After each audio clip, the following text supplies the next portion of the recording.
Hello and welcome to another segment of 2 Minutes with Tim here at Heavenward Thinking. Today I want to go to a passage that we really don't go to a lot in the book of Nahum. We're going to go to Nahum chapter 1 verse 7. I'm going to read a verse and then challenge you on it this week.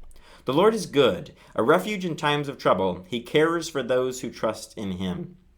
This is in a passage that is about the Lord's anger against Nineveh. And it's a lot about wrath, a lot about punishing and how jealous and avenging God is. But here in verse 7, we get this little brief reprieve from that where we see that the Lord is good, a refuge in times of trouble. He cares for those who trust in him. And this is an encouraging verse. It's a verse that points us to the goodness of God, that points us to how he is like a shelter for us. He is our solid foundation. Here at Heavenward Thinking, we like to point you to that foundation. Make sure that we have that biblical foundation, that God serves as our ultimate authority. He is our ultimate foundation.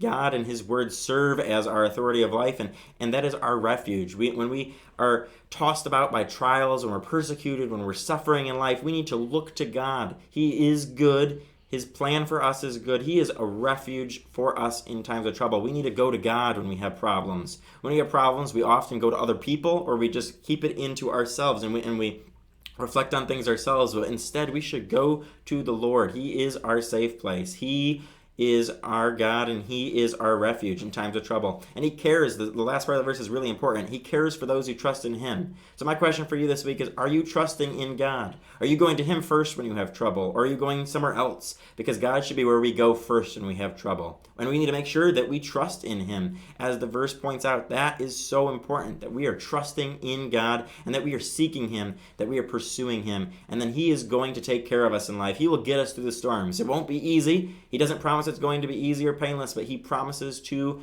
get us through, to guide us through. So I would challenge you with that this week, and then ask that you would join us next time for another episode of 2 Minutes with Tim here at Heavenward Thinking.